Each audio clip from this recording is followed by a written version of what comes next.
திருவாரூர் மாவட்டத்தில் கடந்த ஒரு வாரமாக மழை ஓய்ந்திருந்த நிலையில் இன்று காலை முதல் பல பகுதிகளில் கனமழை பெய்து வருகிறது. இது பற்றிய விவரங்களை நம்முடைய செய்தியாளர் சிவாவிடம் கேட்கலாம். சிவா, மழை நிலவரம் என்ன இப்போங்க? வணக்கம். தமிழகத்தின் பல்வேறு மாவட்டங்களில் மிதமானது முதல் கனமழை பெய்யக்கூடும் என வானிலை ஆய்வு மையம் தெரிவித்திருந்தது. இந்த நிலையில் திருவாரூர் மாவட்டத்தில் கடந்த 10 தினங்களுக்கு முன்பாக தொடர்ச்சியாக மழை பெய்து வரும் நிலையில் கடந்த ஒரு வார காலமாக மழை விட்டு இருந்தது. இந்த நிலையில் நேற்று காலை முதல் மாவட்டம் முழுவதும் மேகமூட்டத்துடன் காணப்பட்டு வந்த நிலையில் தற்போது 1 மணி நேரத்திற்கு மேலாக மாவட்டத்தின் பல்வேறு பகுதிகளில் கனமழை கொட்டி தீர்த்து வருகிறது.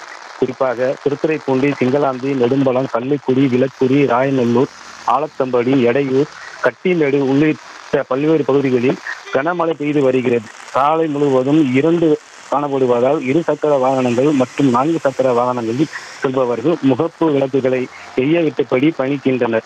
மேலும் இந்த கனமழையின் காரணமாக சம்பா நெல் சாகுபடி பயணிகளில் ஈடுபட்டுள்ள விவசாயிகள் மிகுந்த கவலையை அடைந்துள்ளனர்.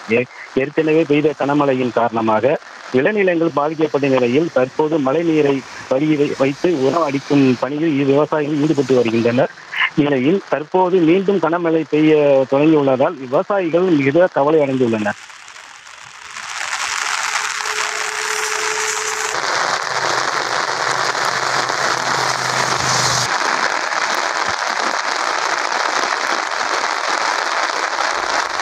விவரங்களுக்கு நன்றி சிவா.